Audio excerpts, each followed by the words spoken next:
This is attempt number 3 for episode 3 for the 39.6 Facebook Live. I am hoping that this one stays working, that my browser had just cut out. We're going to try this again. Hey, let's get moving. Come on, and spin around with me. I like dancing.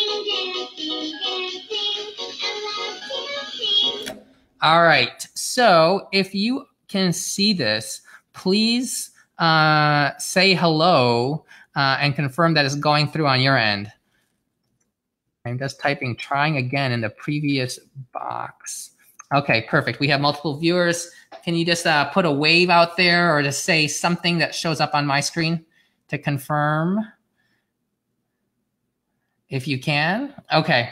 Well, I'm just going to go ahead and get started. So I'm having this educational video here because a lot of people are still not familiar with all the University of Texas retirement options.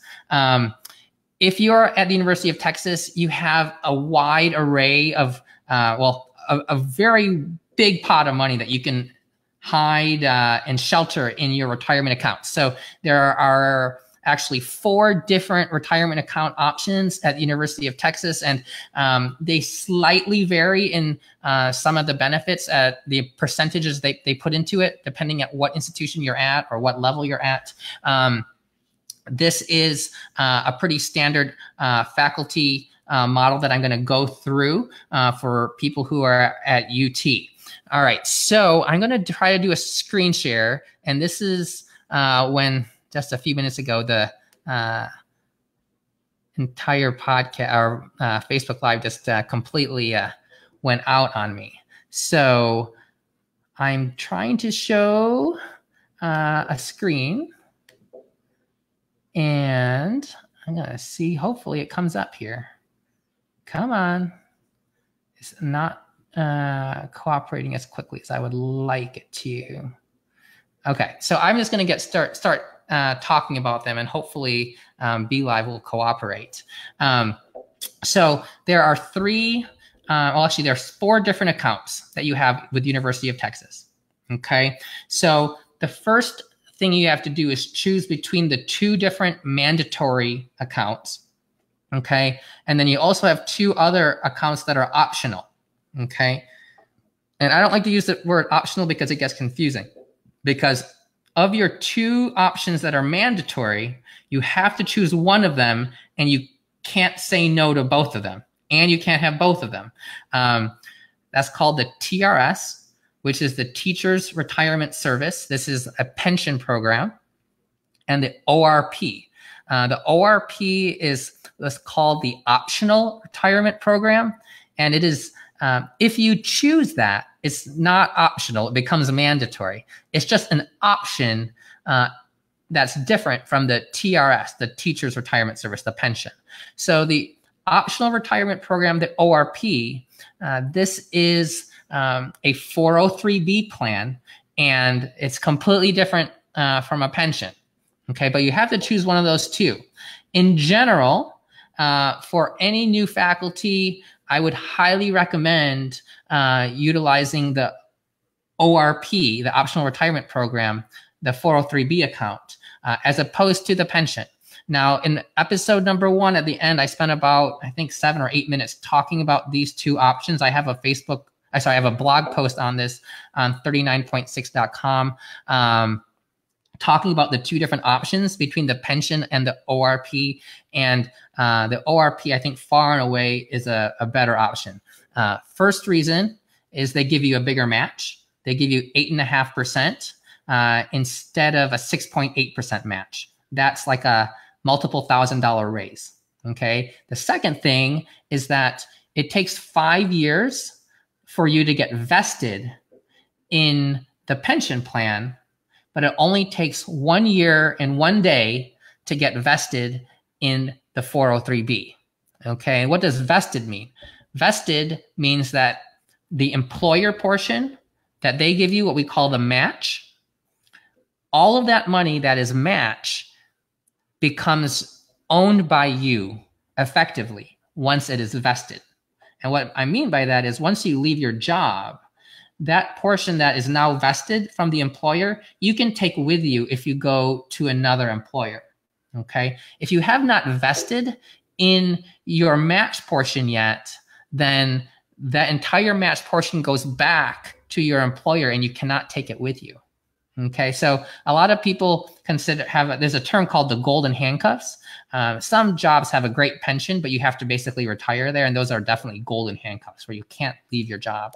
But a 5-year wait to get vested in the entire employer match, that's a lot of money that builds up. And if you go 4.5 years and then you leave, you don't get any of it. Some places have a graduated match where it's like 20% of the employer portion is vested the first year. So if you leave after 1 year, you would get 20% of your match. If you left after the next year, you could get 40%, and it keeps going up until the 5th year, and you get all of it. That's how it is for my employer. But at University of Texas, from my understanding, it's a full, basically cliff match where you have to basically get the full 5 years before you get any of that match kept. All right, so I have, multiple people in here. Thank you very much for giving me some thumbs up. Hello, Rama. Hello, Eric, Alvin, and my wife. Thank you for being here. Okay, so once you've basically chosen that you're going to do the 403B, okay, that's how I'm going to basically go from here. Now, I'm going to try to show this screen, and I just hit, okay, so I'm trying to do the screen share, and oh, there we go. Okay, I had to double click it. So if I do this one, I do this one. Okay, now I'm hoping this doesn't show up backwards for you. Does it show up backwards? Can somebody say if it's showing up clear on your end? If somebody's there. Okay, well, I'm just going to continue, and I'm going to assume it's showing properly. Okay, so this is a spreadsheet that I made that basically goes through, actually, I think, yeah, this is the one I want to show, that goes through all the different account options you have.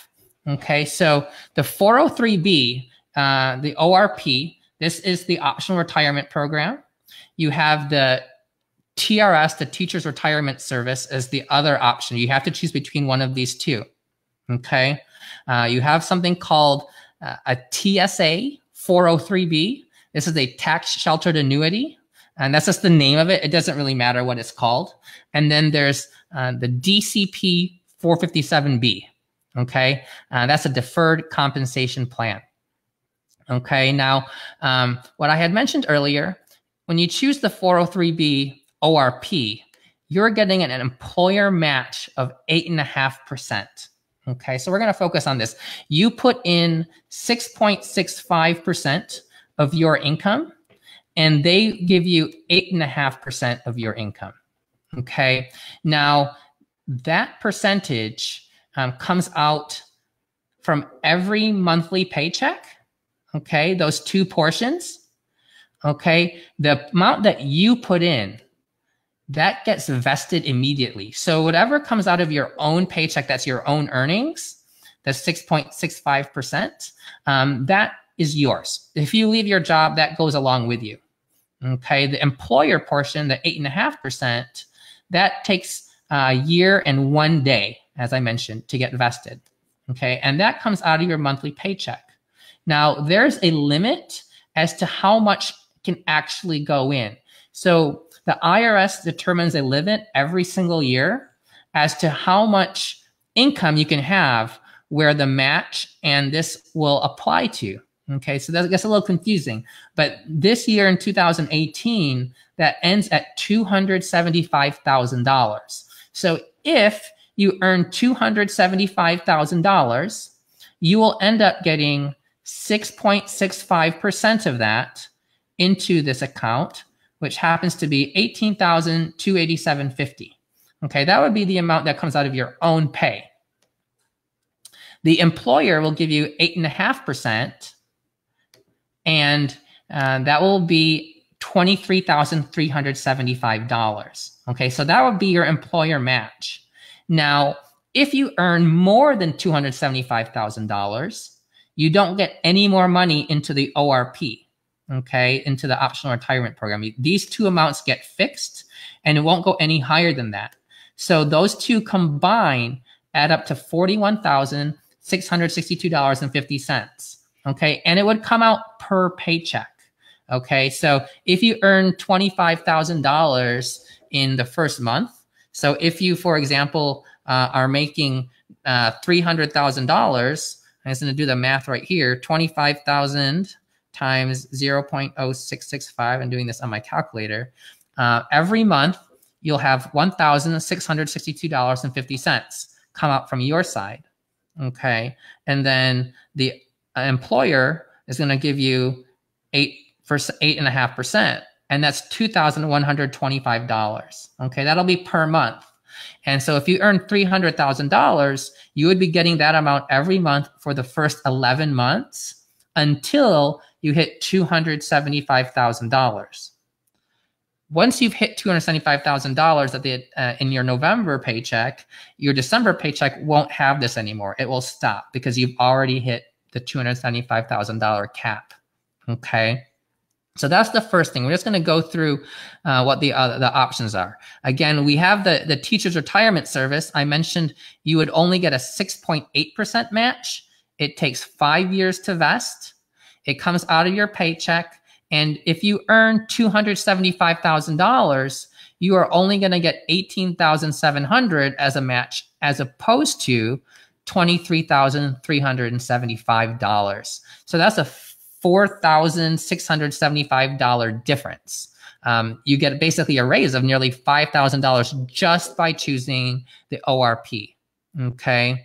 The teacher's retirement service does let you put a little bit extra as an employee, about 0.6% extra, but that's that's not nearly as important as the part that's actually extra compensation. Okay. Now, most people I know who work at UT in general stop there. They either have the ORP or they have the TRS, because one of those two is mandatory. You have to have one of them, so they always have at least one of those two things. Okay. Now, there's the two other accounts I mentioned here, and these are what we consider to be voluntary accounts. Okay, they are not mandatory accounts. So they're there if you want to open them, but you don't have to open them. And so a lot of people don't actually use them. Okay, but this is a lot of extra money that you can shelter from taxes. Okay, the 457B is the easy one. So we're going to talk about this first. Okay, there's an annual limit of how much can go into the into a 457B plan. And that limit in this current year is $18,500. Okay. Now, that can be put in at any time of the year. Okay. So going back to the example I was using, if you earn $300,000 a year and are getting paid $25,000 per month, you could have $18,500 all come out of your paycheck on January 1. So the very first day of the year, you could have already $18,500 in your 457B plan. Okay. Now remember, they also are going to put in the ORP money every month. Okay, so that'll be another actually $3,787.50. So on the very first day of January, you're already going to have over $22,000 in your retirement accounts. Okay, that's pretty good. Now, the last account, the other 403B, the TSA 403B, okay, this one is more complicated. Okay, the limit on this depends on your income. Okay, if you do the TRS, if you're doing the pension, it does not depend on your income. You can put in a full $18,500 into this. Okay. However, if you are in the ORP, you have potentially limited how much you can put in there, below the full $18,500. Okay, and that's the part that gets a little bit confusing. Okay, so the IRS gives you a limit that I referred to yesterday. We call the elective deferral limit. Okay, so you see this column F, which I list here as voluntary contributions. Okay, so this is an elective deferral. So that means you're voluntarily choosing to withhold it from your income. There is a limit the IRS has for people under the age of 50. You can only put in $18,500 into a 403B that is a voluntary contribution. Okay, the ORP is not voluntary.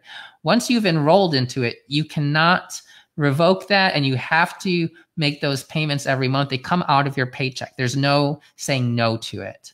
Okay, so the ORP does not affect your $18,500 limit.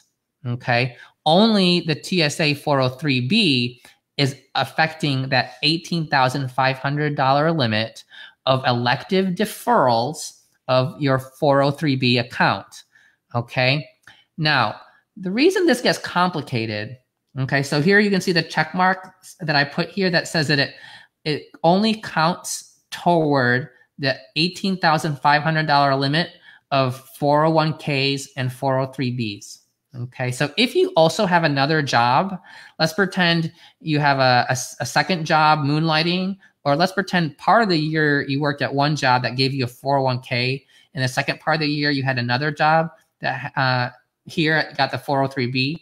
You can only put $18,500 from your paycheck withheld between both of those accounts combined. All of your 401ks and 403bs is one aggregate $18,500 limit. Okay, but there's a second limit, and that's the total amount that can get into 401k and 403b accounts as an aggregate. Okay, so again, if you had two different jobs and you had money going to the 401k that you had out of your paycheck from the first job, but the employer also gave you a match, now you're at this 403b at the second job, and they also give you a match. All of those numbers have to be combined, and they cannot exceed $55,000, at least in this year of 2018. Excuse me. Okay, so the reason this gets complicated is the optional retirement program, your ORP, okay, and the TSA 403B, both of these two accounts are 403Bs. So you have to aggregate the amounts that are in all of them and make sure they won't go over $55,000. Now, Texas technically they won't allow it to go over $55,000. Okay, so they're going to control that for you. But the point of this is, if you've earned, let's say, the full $275,000 where the IRS limitation is on the match, well, that's going to already get you $41,662 between these two. If you were to put the full $18,500 in to your TSA 403B, that would be that'd be over $60,000. Okay, so you would be well over the limit. You would be limited to only $337.50. Okay, into that particular account. Now, you can put money in here any time of the year. This is a voluntary payment, and you basically log on to My Retirement Manager, and you can choose how much money goes into your 403B. You can have it come out of your January paycheck, February paycheck, March paycheck, any paycheck, and you can have it come out in equal installments. You could do a full lump sum. Okay. Now,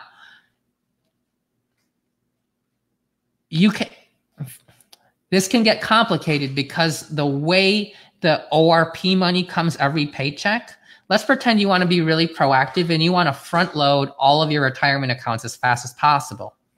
The 457B, you could put $18,500 in there for your January paycheck.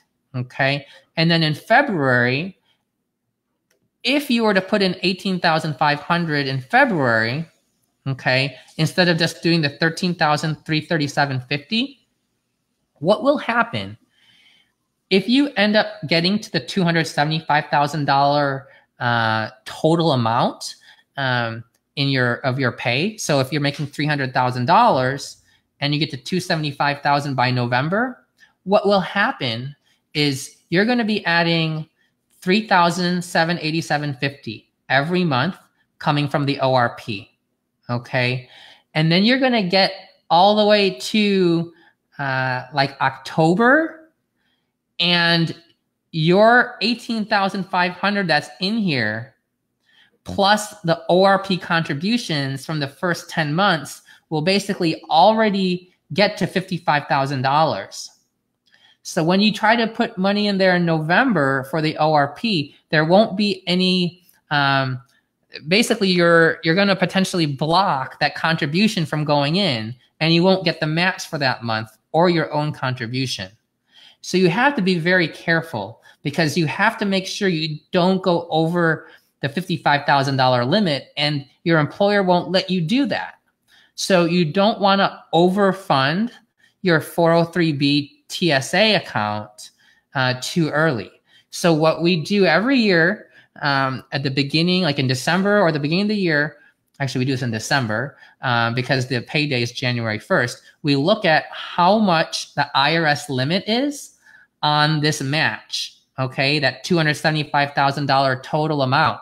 And we calculate how much of your income is going to go into the ORP, okay, because last year, 2017, it was $270,000 was the IRS cap, and this year is $275,000. So actually, everybody who had an income over $275,000, they actually got a raise this year, because they're going to get a bigger match than they got last year.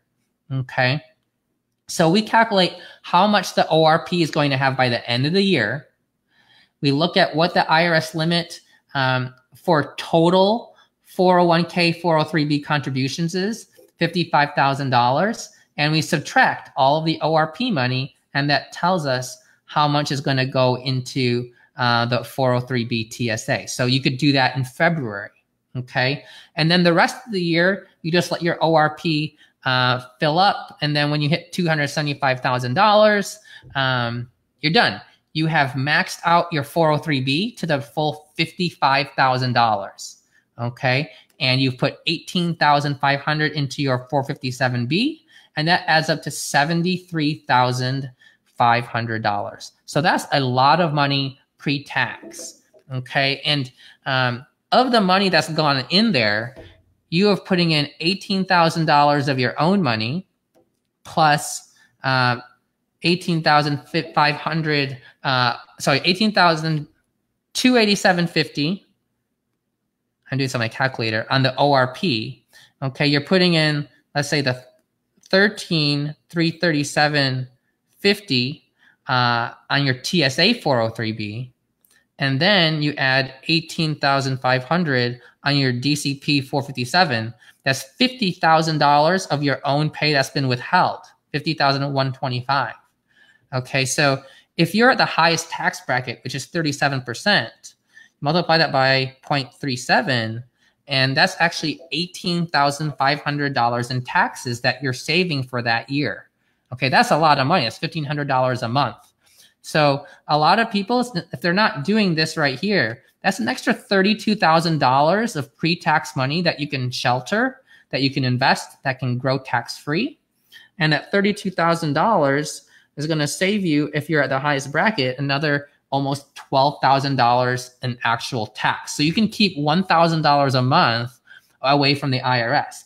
When money goes to the IRS, that's like a black hole for your money. It's the worst investment, because you're going to get the same benefits from the government no matter how many dollars you put into your taxes, right? So you really want to keep that as low as possible, so that you can invest as much of your money as possible, so that you can grow your wealth faster, okay? Now, so that's an overview of the three different accounts, the ORP, the TSA, and the DCP 457, okay? Now, An individual retirement account, an IRA, is a regular generic account that you can open up anywhere you want to. Okay, that comes, that's your own money. It does not come from a paycheck. You open it wherever you want to. Okay, that's completely voluntary. And no matter what your income is, you can put money into an IRA. And there's no income limitation, no matter what people tell you. There's a lot of confusion. You can put in money into an IRA no matter how much you earn. However, that's only into a traditional IRA. And if you earn too much, it's not deductible. Okay, now yesterday, I talked about after-tax contributions to a 401k at quite extensive length. And I had actually mentioned that when you try to do an in-service rollover or in-service withdrawal, you can put that to a traditional IRA, which is pre-tax, or a Roth IRA, which is post-tax and tax-free. Now, I had actually lied. I said there's only 2 flavors of traditional IRA. There's actually 3. There's that other bad flavor, like an after-tax IRA. That's basically what you would put your money into. It would go into a traditional IRA, but you would not take a deduction.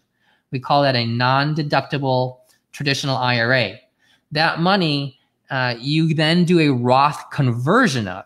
And you do that Roth conversion, and that Roth conversion makes the money go from a traditional IRA into a Roth IRA. And because it was already taxed before, it will all be now Roth, assuming there was no gains. Okay, so then it will be tax-free on the way out.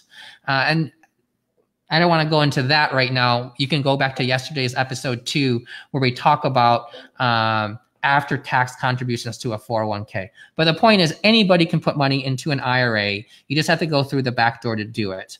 I'll do a whole separate episode on the backdoor Roth IRA, as people refer to it. But between those 3 accounts, 403b, 403b, and 457, once you add in the IRA, now you're up to $79,000 of investment for retirement. Okay, that's fantastic. Okay, so now I'm going to go through some of the variations, or some of the intricacies between the different accounts. And I already touched on most of these. The voluntary ones you can put any time of the year. The IRA can go in all the way until tax day of the year following. So there's no real rush on this, although for just clerical purposes, it's a lot easier if you just do this all up front at the end. All up front at the beginning of the year. Okay. Now, in all of these accounts I've mentioned, you can choose your own investments. Okay. The only one you can't is if it's in a pension. Okay. I mentioned the limitations that each of these goes toward. The 457B has its own limitation of $18,500. It does not interfere with anything else. Okay.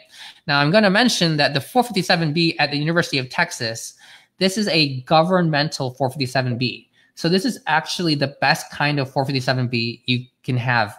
Okay, so a 457B is a separate retirement account for nonprofits. And what happens is when you leave your job, if you have a governmental 457B, they will often allow you to leave it there. Okay, but if you look at this column K, there's no minimum age for early withdrawals. There's no minimum age you need to reach to get away from an early withdrawal penalty. So the benefit of that is you can leave it in there tax deferred and just pull it out whenever you want to. This is one of the best things to have if you want to retire early. If you want to retire at age 45, okay, you can start pulling money from your 457B and you won't have any extra tax or any penalty on that for not waiting longer to take it. For all of these other employer retirement accounts, once you leave your job, you can pull money out at 55 years without any penalty. Okay, so 55 years is basically the amount of time you need to wait age-wise in order to pull money out without having to pay that 10% extra tax. For IRA money, it's actually 59 and a half. Okay, so it's a little older. For these retirement accounts, it's 55 years if you've already separated service. That means you don't work there anymore. Otherwise, it's 59.5. Okay. Now, I made a table here. Okay, and this shows you the total amount that you can contribute depending on your income. And these are all going to go on my blog once I finish this post about maxing out your Texas retirement accounts. But if you earn less than $240,000, you don't have to worry about calculating your 403B TSA contribution. You can put in the full $18,500. 18,500 to the 457B, and then 5,500 to your IRA, and then however amount you're earning wages wise will go into your ORP. Okay, so if you earn less than 240, you can just front load the full 18,500. If you make more than 275,000, or if you make at least 275,000, this is the amount that can go into your TSA for 403B. Okay, and if you're between 240 and 775, you have to do this calculation and multiply 15.15% of your base wages and take that away from the 55,000 to know how much you can contribute. Now, it's important here that I clearly listed base wages because some physicians will get bonuses like on a quarterly or twice annual basis. Your bonuses don't apply to this.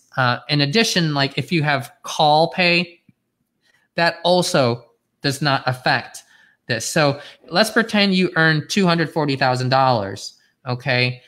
But you got a bonus of $35,000 to get you up all the way here. Well, you can't max these out to these numbers because that $35,000 bonus does not apply when calculating your 6.65 and 8.5%. It would be great if they did that, but for every extra dollar of call pay, you get basically an extra 8.5 cents. So it's really only on your base pay. Okay, and this is for people who are under age 50. Once you're age 50, you can put more into retirement accounts, but I'm just kind of keeping it simpler because most of the people watching this are probably under 50. Okay, now I made this table that basically shows how much, and this is the amount that you can put into your retirement accounts based on if you choose TRS or if you choose ORP and based on your income. Okay, so I'm going to see if I don't want to make it too small. Okay, but let's pretend you have $100,000 going in as your base salary. Okay, and your ORP will give you 6.65% and 8.5% from the employer. Okay, you can still put in the full 18,500 into the TSA 403B and 18,500 to the 457B and 5,500 to your IRA. All of those combined is $57,650. So if you just do those accounts, you will be saving 53% of your gross income. That's incredible. Okay, and if a physician can do that, that's awesome. That's my personal goal, is to save 50% of our gross income. And the more you earn, the higher percentage of your gross income is of your, the higher, the more tax you're paying. So 50% gross income savings rate at the max tax bracket can easily be 80% to 85% of your net pay, your take-home pay. So that gets to be potentially more challenging. But here you're saving half your money. Okay, if you make $125,000, the contributions again to the TSA and the DCP and your IRA, these stay the same. These stay the same all the way up until you hit $240,000. Okay, those don't change. The ORP money continues to increase the more you earn. The more and more you earn, the more you're going to get as a match. Okay. If you earn, let's say, $200,000 and you max these all out, you're getting $72,800 in, which is 34% of your total compensation. And when I calculated the savings rate, I took your base salary and I added on the employer match and called that your total compensation. That's what I put in the denominator. And then I put all of them together for the numerator. Okay, so 34% savings rate if you just fill these up. Now, as we go through from 240 to 275, if you notice here, your TSA 403B money, okay, this goes down, okay, from 18,500, which is the full amount that the IRS allows you to put in from your elective deferrals. But here it goes down to 13,337.50 because the ORP money is getting to be so big, okay? Now, if you're making $275,000, you're getting your full match of $23,375, which is great, and you're getting $79,000 in there. But your savings rate is only 26% of gross. Now, that's still a good savings rate. It's not the 53% over there, but it's still good. And if you are a faculty member at UT and you're making $275,000, you're doing all of this, you're doing fine. Okay, 26% will get you there if you have a full working career. It'll still actually probably let you even retire a number of years early. Okay, at $300,000, your savings rate goes down to 24%. Okay, if you get up to $375,000, then you're down to 20% of gross. And as we mentioned yesterday, rule of thumb is that you want to be saving 20% of your gross income for retirement. And that's between you and your spouse if you're married. So you add up all of your income, add up all of your match, combine that. That is your total joint compensation. 20% of that you want to be saving for retirement. So if you're making $375,000 and you're doing all of these accounts, you're fine. You're at your 20% mark. Even up to $500,000, add them all together, you're still getting 15%, which is still, this is actually what people often quote as how much you should be saving, but that's really more applicable to non-physicians, people who start working earlier and have an extra decade to grow their wealth and also don't have all the debt. And really the delayed earnings overall really pushes you from 15 to really you should be saving about 20%. Okay. And often people use 20% of gross just as a rule of thumb. 20% of your net pay, if all of your money was post-tax and none of it was saved in a pre-tax account, 20% of your post-tax money should still be fine. Okay. But using 20% of your pre-tax makes it a lot easier, especially when all of your money being invested is pre-tax. The only exception is the IRA money here. Okay. Now, that gets me to the last thing. The TRS, okay, I'm going back here. And I skipped this earlier on purpose because it makes it more confusing. And I'm trying not to be confusing. But the TSA 403B is the only one that has a Roth option. Okay? That means it's after-tax money. It's the only one of your retirement accounts from your job. You still have the IRA, the Roth IRA by the back door. But the employer accounts, the TSA 403B is the only one that has a Roth option. Okay? So if you are at a low tax bracket now and you expect your tax bracket to go up later substantially, so let's pretend you're like at the 10% bracket today and you think that next year you're going to be at the 24% bracket and you're never going to go above that. It may make a lot of sense to do a Roth option. Okay. And for physicians, the big cutoff, as I mentioned yesterday, really is with current brackets, the 24% and the 32% bracket. That cutoff occurs basically in the mid $300,000, like $340,000 of joint income, of joint taxable income. Okay. And so if you're over that, you get pushed into the 32% marginal tax bracket. And for people at that tax bracket, especially if you're young in your career, I would always do pre-tax. Okay. Because the likelihood that the money comes out when you're retired at that level or higher is very, very, very low. Okay, it's incredibly low because you would have to be basically earning as much in retirement as you are when you're working. That's just very difficult for most physicians because when you're retired, you usually don't have the same kind of income stream. Okay, you would be pulling that all out of pre-tax IRA accounts. And even with all of this money pent up in pre-tax and growing substantially into the millions of dollars, it still doesn't have to be pulled out at a rate where you would be hitting that bracket. Maybe a portion of it is, but the vast majority of it would be coming out at the 0, potentially 10, 12, whatever the brackets are, much lower than 32%. At least the majority of it would come out under 30%. Okay, so why I mentioned here that you can put this in any time of the year.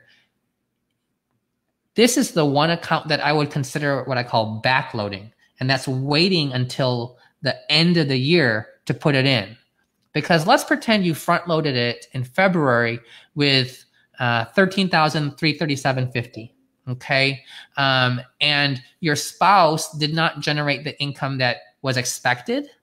Okay, because let's say your spouse, he or she lost his or her job in the middle of the year and then decided to not work the rest of the year. Your joint income could have been planned to have been, let's say, $450,000, but it ends up being $300,000 for the year. And so what could happen is that you end up in a lower tax bracket under that 24 and 30 on the 24% instead of the 32% side. And so you may say, hey, I want to put this money in Roth because I may not get the chance to pull money out at 24% in the future. And this is really a whole separate episode, but the point is that is the one account that I would consider waiting until the last quarter of the year when you really know what your income is going to look like. Now, when I had said that cutoff is around $340,000, that's taxable income.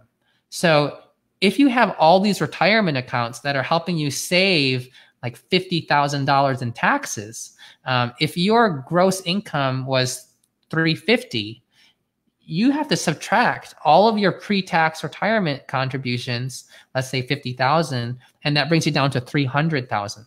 Okay, that's $300,000 of what will be considered taxable income. You only get taxed on the money that does not get put into the pre-tax retirement accounts. That's the reason why we have pre-tax retirement accounts. Okay, so if you're new to this, it's important to at least just know that you have these accounts. If you're a new attending and you're just starting out this month of July, the first thing I would do is I would personally make sure that I make that enrollment for the ORP. Okay, then I would make sure that in August 1, I get my first paycheck. I would like to have my ORP money start going in there immediately. Okay, and then you have until December to fill up these other two. What we did, my wife started in October, and we had 2 months. So in November, I think November, we filled up the 403B based on the remaining amount we could out of the $18,500 annual allowance. So we put in like $10,000 during residency, and then we had $8,000 left. It was an $18,000 limit at the time. So we had $8,000 left to put into the TSA 403B. And we did that as Roth because we were getting it in at, I believe, 25%. Okay, but then in the month of December, we just basically took 100% of our paycheck, as much of it as we could, and put that directly into the 457B and tried to fill that up before the year ended.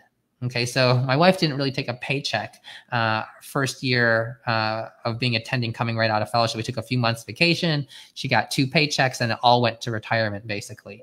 So you can front load, you can back load, just plan in advance. You can just distribute those every month. The 457B, I do that in January or January and February, depending how much of your income it takes to do that. But for most physicians, that could be done in 2 months' time. Okay, and then move on to your TSA 403B, potentially doing that at the end of the year, unless your tax situation is pretty well known. Ideally, you always want to have the money up front because it gives it more time to grow. But what you would do is just invest that money in the taxable brokerage account you have, and then when the time comes, Well, you basically just have that come out of your paycheck. And then if you need the cash for regular expenses, you just pull that money out of your taxable account. So you're still front loading the money, and you can let it grow. It's just making that deferral into the 403B account. You give your time to make the decision. And so unless you're really confident, you know your tax, where you're going to end up tax-wise, and that you want to do that pre-tax, I would recommend potentially waiting until, again, the last quarter and see where you are income-wise. Or if you look at your income jointly with your spouse, and once you know that you're, for example, going to end up being in one of the higher tax brackets, and then at that point, just go ahead and fill up the 403B. So that's about 45 minutes, I think. Talked about all the accounts. The last thing is, when you make your election of choosing a place to invest, you can basically choose between, let's see, they have Fidelity, TIAA CREF, Lincoln Financial Group, VALIC, and Voya, I think. Again, this is my disclaimer. I'm not a financial advisor. I'm not your financial advisor. I am not an attorney. I'm not anybody legally credentialed to give any financial advice. These are just my opinions, and this is strictly for entertainment. But I have spent a lot of time investigating these. And ultimately, I would really only utilize one of two options, or both, potentially. That's TIAA CREF and or Fidelity. All of the other ones, the fees of those funds are, in general, more expensive. They don't offer anything that I need, that I can't get from the other two, that are any cheaper. They are, in general, much more expensive. So just to isolate you away from those more expensive places, I would limit to just Fidelity or TIAA CREF. One exception is Lincoln Financial Group does allow you to do a brokerage account with TD Ameritrade, at least last I checked. I don't know if they charge a fee on top to let you have access to that. But if you really wanted to have 100% control of all your options, that is one way to do that. In TIAA CREF, you can actually open a brokerage within that to give you more options for investing. And in Fidelity, I believe they also have the Fidelity brokerage account in there. But really, I would just recommend TIAA CREF or Fidelity.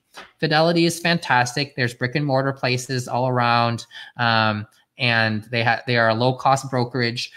If there's one place where you could have all of your investments in a low cost brokerage, I'm talking about having your IRA and your retirement accounts and a joint brokerage account all in the same place. Fidelity is a very good place for that, because they have basically access to open any kind of account there, and you can have all your things under one house, which can make your bookkeeping and just keeping track of your finances way easier.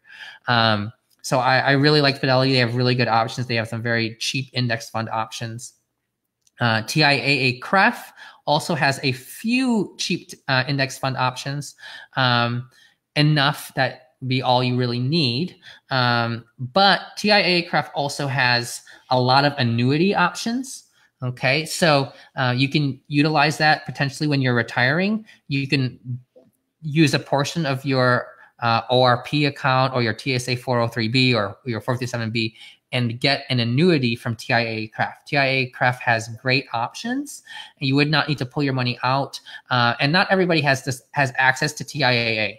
And having access to TIAA through a university setting, sometimes some of those annuities actually give you a little bit better return, as opposed to what somebody may be able to get on their own from TIAA outside of a retirement account. One of those examples is, I believe, the TIAA traditional account, which gives you a guaranteed return of about, I think, around 3%. And that return is dependent on what type of account it is in. That's where this is very confusing.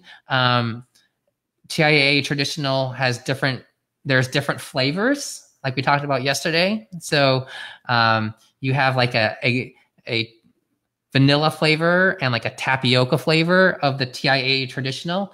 And one of them gives you slightly better returns. One of them gives you slightly lower returns. However, the one that gives you better returns, if you want to sell all of your TIAA traditional amount, you basically have to, you can't do it. You have to spread it out over like a 10-year period. So they make it less liquid and they give you a premium for that. So you have to know what flavor it is. For University of Texas, if I were to use TIAA traditional, I only like to use the liquid kind, which is the kind you can buy or sell at any time. And that is available, the last I checked, only in the voluntary accounts, the 457B and the TSA 403B. It is not available in the ORP, although the one in the ORP gives you a little bit better return. Okay. TIAA also has access to, they have their own account called TIAA Real Estate. And this is direct ownership in large commercial properties. So you buy some shares of that and you buy little tiny pieces of all these buildings across the country, commercial real estate. And that's one way to have access to a direct real estate, not a REIT fund, actual ownership in direct real estate. And actually has very smooth curves in terms of its performance. I really like that fund personally, but I'm not giving anybody advice about to what funds in general, and I can go off about these two funds for a long time in a whole separate episode. But just to know that if you are to pick anything, I would choose one of those two, okay? If you think you may want to have an annuity later in life when you're retired, I think TIAA is a great way to go because you have direct access to those options that you're just not going to get in Fidelity. If you really want to have all of your investments at one place, Fidelity might be a better place for that, especially if you have a brick and mortar location and you just want to be able to go there and do things. If you have a spouse who's self-employed, the solo 401k or the SEP that Fidelity offers is really easy to use. And then you could have, all your things under the same place. To be honest with you, we use TIAA CREF, personal choice. I have Fidelity for my 401k, and then we have Vanguard for our taxable account. So my idea of having everything under the same house was not possible, and so we just deal with it.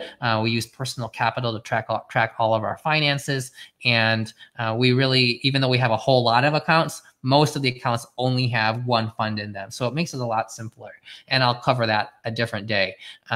So I hope this was very helpful for some people. I know a lot of people aren't using those other accounts. And I really wanted to have kind of one video where I covered everything, or at least cover all the important things you need to know.